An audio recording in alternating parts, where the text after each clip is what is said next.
Welcome to the end of the world, survivors.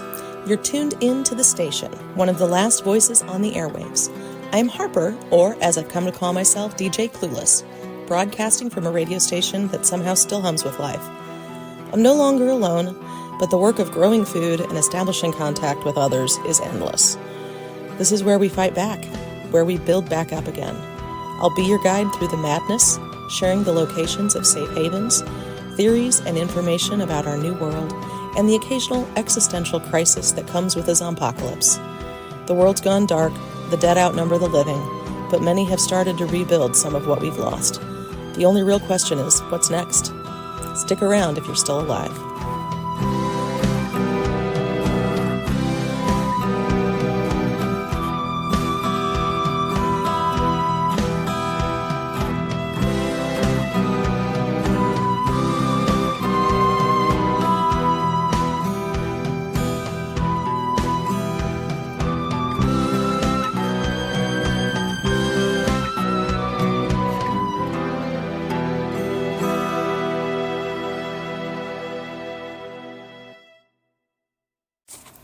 Welcome, survivors. That song was Stand by REM, and you are listening to the Zombie Apocalypse Survivor Radio Show. This is Harper, also known as DJ Clueless. And today, we're going to talk about something really cool I found on my travels. One of the things that I have found especially interesting since, the fall of the world, basically, is the different ways people go about survival and the different ways people think up to be safe, right? Well, I was with our group collecting, which is pretty much a full-time job. We go out collecting from houses and businesses and, any building that looks like it might have stuff in it. Because no one's going to be making new stuff until we learn how. So until then, we have to scavenge. So we have picked our town and the outlying towns clean, and we're branching out. We also are trying to meet more people because we have collected things. That plus just, oh my God, farming like mad people, we have a lot to trade. Not a lot. You can only trade tomatoes as long as the tomatoes are good. You can only trade butter lettuce as long as the butter lettuce is edible. And they do not have long shelf lives when you can't find people, right? Anyway, so we went out with a couple baskets of food. Food is always a great way to make friends. And we were basically on night 2, because we've started going on these 3-day little jaunts. And those may expand to be a week-long jaunt as we get further out, looking for supplies and stuff. But as we get further out, the focus is less on finding supplies and more on finding people. And one of the ways you find people is through finding a lack of supplies. Now, sometimes this means that the military came through and took everybody, and they had time to, raid a bunch of stores. There towards the end, the military was not getting supplies. They weren't getting supply drops. They weren't getting any help. And so they were still getting orders. They just weren't getting food. And so they would come into a town, get everybody evacuated to the evacuation zone, which turned into death traps, at least the one I was in. And then they would also take food stores where they could. So those are rare instances. There were very few military units operating at that point, because the reason they weren't getting supply drops and, reinforcements is because the people who do that turned into zombies, right? So those cases are rare because by that time, there weren't many of them left intact. So when we go and see complete destruction and emptiness, that's usually an indicator that this was one of the towns that the military came through. And usually in those towns, the houses are still good to find stuff. But the stores, the grocery stores especially, are just scavenged. And that's how you can tell the difference between it being the military versus civilians. When civilians go in to scavenge, they go in to scavenge and they take what they need or want. When the military goes in, they took just everything. They just took everything. Because they didn't know where they were going to be settling, and they didn't know what they would need and what they wouldn't need. And at that point, they had started to barter with civilians too. So, there was still power in a lot of places. You could barter with light bulbs, you could barter with a lot of different things that they took. So they would just wipe the whole thing out because, they had the manpower to do that, and they had the trucks to cart it all out. At least according to one of our guys who was with one of the last units here before it fell. He's with us. His name is Simon. And so we always go, oh, Simon says. Because he knows what he's talking about. And so he's the one that alerted us to, okay, this is obviously other survivors coming in here multiple times, and, pointed out, they entered this way, da, da, da, da.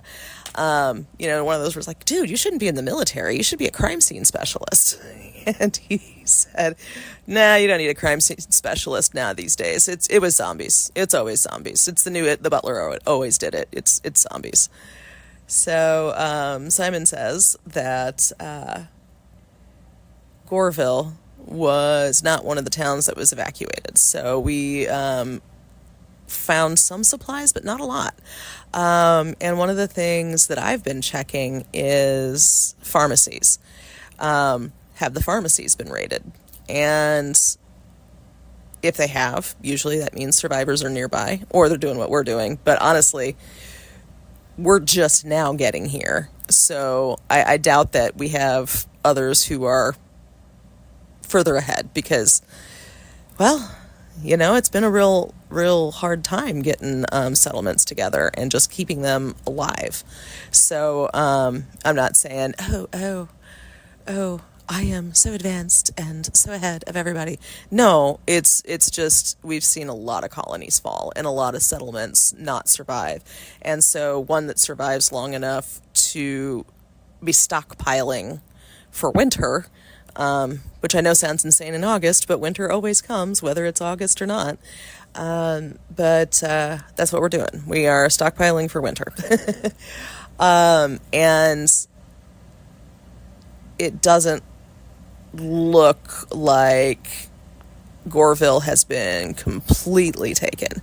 So whoever it is coming back. And so at that point, Simon was like, okay, we can do a couple of things here. They're clearly coming back and forth for supplies. We can send somebody back to the station and let them know, hey, we're going to hang out here and wait for these people to do another supply drop so we can talk to them. Or we can try and find them. Waiting would be easier, but more time consuming. So we decided to wait. We sent a faction of 2 or 3 back because Goreville's not so far that, they can't go give a message to the station and then come back. So one of the nice things about this area of Illinois is plenty of places for horses. And so we found a just nice little farmhouse with a horse barn, and we did the zombie clearing that we normally do. Luckily, this place had nobody in it, which was, it's always a bummer to have to get rid of the previous tenants when you go to temporarily stay at a place. But we have managed, since we left the station, to map out several places where people could stay, horses could stay with them, because not every place is suitable to rest up if you have horses, and that's something that we have all been learning along the way, because when we first started, we didn't know jack about horses. Did we still ride them? Yes. Did we know what we were doing? No. You have I call them horse girls. These are the women who grew up riding horses. We do have a couple of horse girls that finally showed up a couple weeks into us having horses. And, that was good. There were books on how to take care of them, and that was good. But, like, accommodations, you don't really think about. See these movies where at night they just tie a horse up to a tree and it's fine. And the reality is, no. So, anyway, found a nice farmhouse. It had a lot of canned goods, and so we were able to have a fairly decent evening, and the horses were able to have decent accommodations. And, part of the reason I am pushing for we don't stop unless there's accommodation for the horses is the wildlife is really springing back. We've only been in the zombie apocalypse like a year and a half. I think time's fuzzy because the zombie apocalypse started for you dependent on where you were in the country. If you were on the East Coast, it's been about 2 years. I was in the Midwest, so it's been about a year and a half because it worked from the out inwards. Before the coasts managed to collapse into the Midwest, Chicago fell to zombies. And so that's what eventually tanked the Midwest, because Chicago had so many zombies, and it's hard to keep all of the zombies in when they don't want to be in, or out when they don't want to be out. At least when you're talking about 1 million or millions of them. Especially with the Z-Terror. You get that much concentrated zombies, and humans that fight back are tremendously impressive with their willpower, because that many zombies, when we were fighting to defend the plant, there weren't millions, hundreds, maybe thousands, but it was a very long time. I really don't know. Malcolm would know. He'd know just by how much ammo was used, but not millions. And even then, we kept having to sedate people because they were trying to let the zombies in. The Z-Terror had just taken over and was driving the bus. So,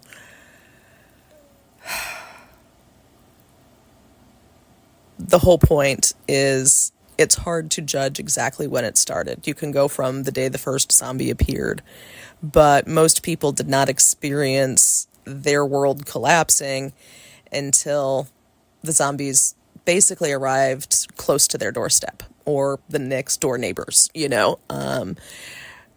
and even more still, didn't really get affected until the power got shut off, phones got shut off, and that kind of thing. So, it really depends on when it started to affect you. Because believe it or not, a lot of people just were in denial it was even happening. Kind of like people thought COVID was a hoax. A lot of people thought the zombies were a hoax. And, how a lot of people who thought COVID were a hoax died of COVID. A lot of people who thought zombies were a hoax died of zombies. Because that's just how that works. If something is real and you don't believe it's real, it can still kill you. So anyway, it's only been about a year and a half for this area. And already the animal population is a lot more plentiful, or at least a lot more visible. Without humans shooing animals away and forcing them out of human areas, raccoons just have no fear anymore. And that's fine, because the raccoons, along with the vultures, are very good at zombie cleanup, so they are our furry little friends. But they are also our furry little friends that will steal the food right out of our hands. So, but they aren't going to mess with horses. Like if I found a barn that had a family of raccoons, I would probably give them food and then just keep my horses there anyway. But we also have a lot more coyotes. We've started spotting a lot more bobcats. And I wouldn't think that in that amount of time there would be a huge population explosion of bobcats. So maybe there was, and I am just very ignorant on bobcat biology, because that is true. After all, I am DJ Clueless. Clueless on many things, including the biology of bobcats. But if they aren't more plentiful, they're a lot braver, because there aren't so many of us anymore. We aren't so plentiful as to make it hard for everybody to coexist. So the fear is the horses would get attacked by mountain lions, bobcats, coyotes. Simon even said he thought he saw a coy wolf, because some wolves and coyotes have interbred, creating coy wolves, which are, it'd be cool if we saw some coy wolves, but, I don't know that we need to leave horses outside overnight for them to see the coy wolves or, coyotes. We don't really have wolves in this area, so if we have a coy wolf, I think that would be really interesting. It's like, where'd that dude come from? He has to be a traveler from up north, I would think. So we are noticing a lot more wildlife, and for me, that is exciting. I have always loved wildlife. I've always loved animals. So if I have to exist in a world where everything I have known has been destroyed utterly, completely, and with, no hope of putting it back together again, I at least am happy I get to see more wildlife, And bobcat kittens are so cute, y'all. They're so cute. Don't touch them, though, because their moms would not like that. I know. They look fuzzy and pettable, but they're made of knives, so don't do it. But anyway, so we are marking down as we get further and further out from the station, places people with horses can stay, places where, because, if we have horses, it's usually because we're carting a wagon, and we had horses because we have a wagon full of food and other things to make friends with, or if not make friends with, eat ourselves while we're out here. Both options work. So we hunkered down in Goreville for a while to wait. And, a lot of times Murphy's Law is the only luck I have. But that wasn't the case. They showed up the next morning. We just had to spend one night there. And, we always have one person keeping watch. And when you are in a deserted town, there aren't noises of humanity. And that was one of the weird things to get used to going to sleep at night, is you don't realize it, but in the distance a train goes by, or a car is driving, or a door shuts. Like, the sounds of humanity are pretty pervasive, and you don't notice that until you don't hear them anymore. And so part of the eeriness of a lot of these ghost towns, which I guess we could call zombie towns, right? But a lot of the eeriness of these zombie ghost towns is the lack of hearing humanity all around you. Because I've said this before, and I'll say it again, we're pack animals. There's a reason why rebuilding for us is finding people to rebuild with, because we work better as communities. We're lonely when we don't have other people, and things start to get a little blurry and weird around the edges, if you know what I mean. So being in a town with no people, we really didn't need to leave somebody up all night to judge, hey, new people have come into town, but we did anyway. We do 4-hour shifts. That way everybody can get a chance to sleep. And, we take turns who's taking those 4-hour shifts each night. That way you get a full night's sleep most of the time. So anyway, Stacy was the one who saw them come in, but before she could even tell us, most of us woke up because we heard horses' hooves, and that was enough to break the sleep because, horses' hooves means people, so now we're awake. Anyway, Stacy took us over, and we met their group, and they asked us not to share their names. or their location. So they said that we could talk about meeting them in Goreville, but they did take us to their encampment. And they said I could talk about their encampment because, maybe it'll help other people. But they are from one of the things about this area of Illinois, which I have realized through cleaning out and clearing out a lot of places. They have a lot of agritourism, which people come for the wineries. People come to climb because, Southern Illinois has a lot of cliffs and bluffs, so they come for all kinds of outdoorsy reasons to be in the area. So there are a lot of zip lines for fun, where you can just zip line here and zip line there, and isn't the zip line fun? Well, this place started out as a zip line, but they converted it into how they get around.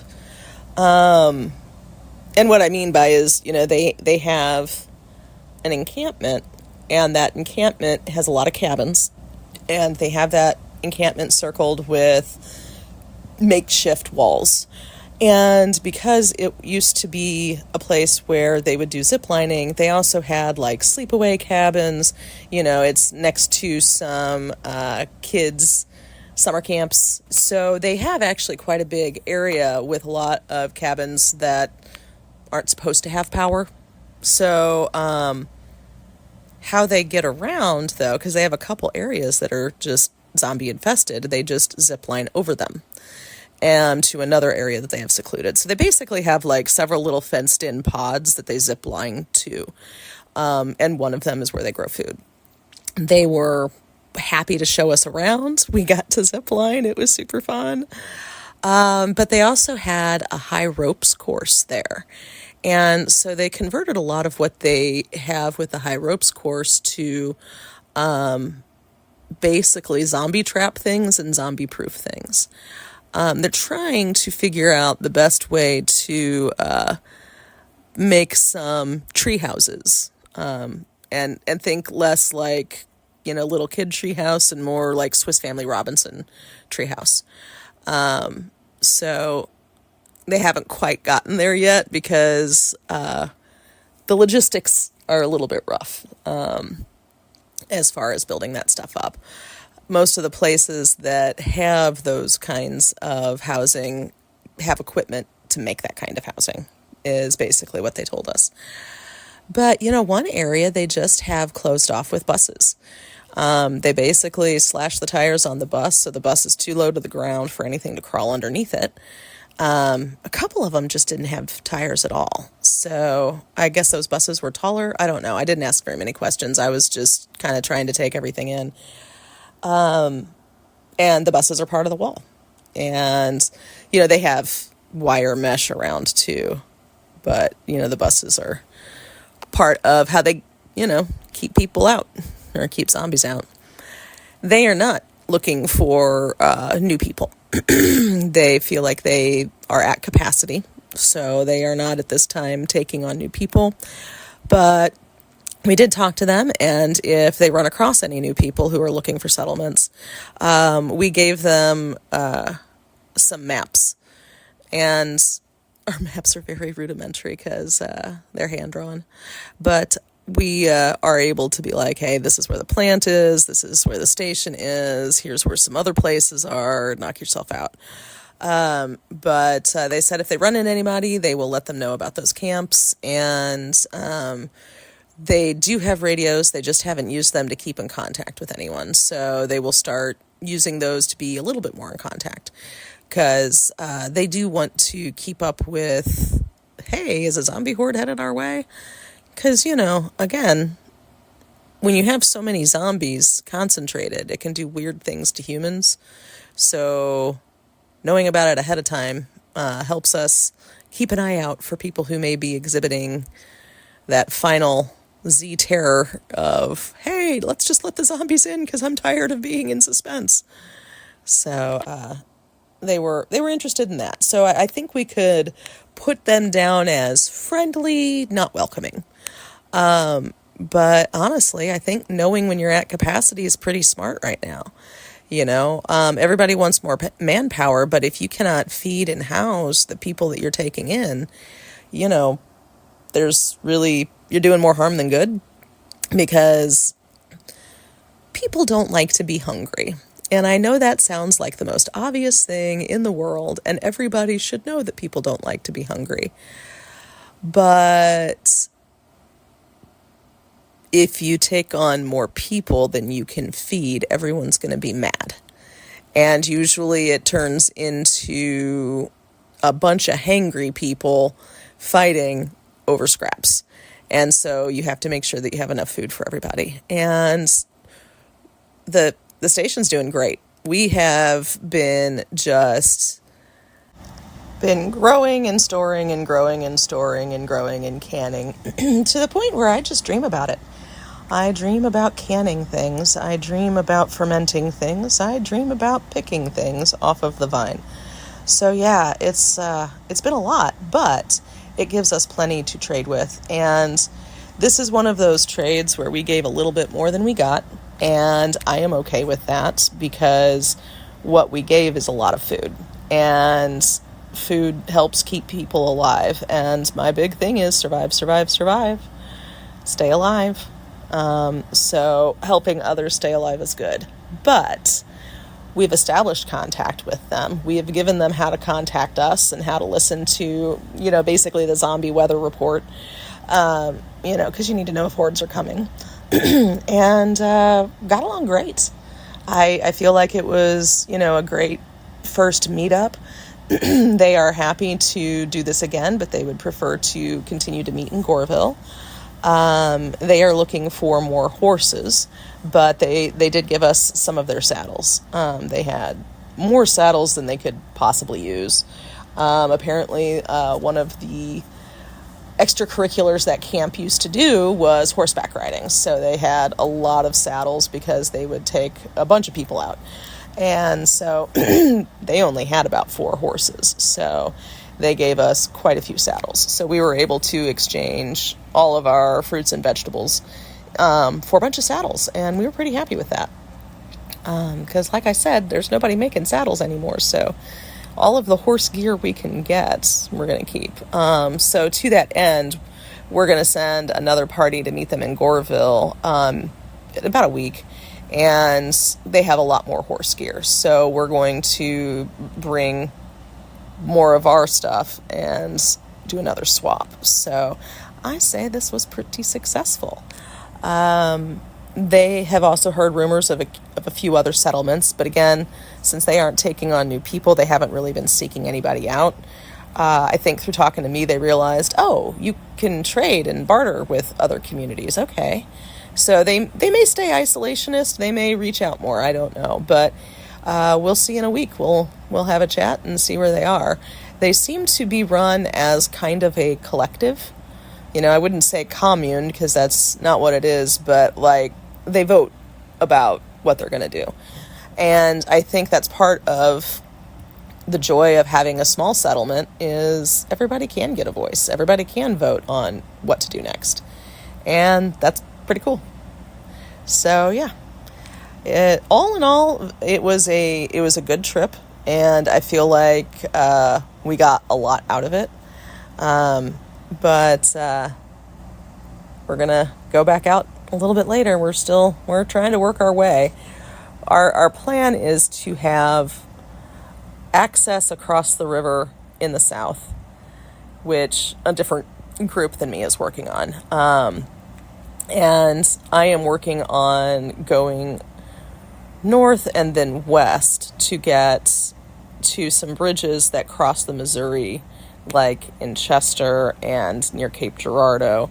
Those are the eventual push that we are looking for. But, we're going slowly, gathering supplies along the way.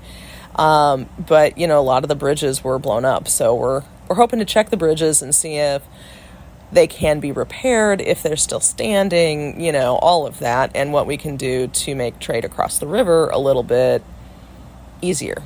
Because traveling via waterways is going to be a lot easier than traveling via horse for a while. just because of the debris on the roads and literally everything else.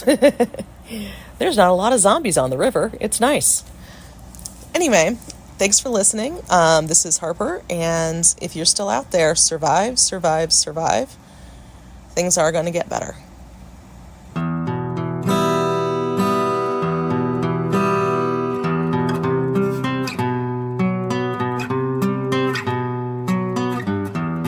This is Harper signing off for now. Remember, the world is still turning, even if it feels like we're standing still. Survive, adapt, endure. As the dust settles, we are rising again. We are rebuilding from the ashes. Until then, keep moving, keep fighting, and whatever you do, survive.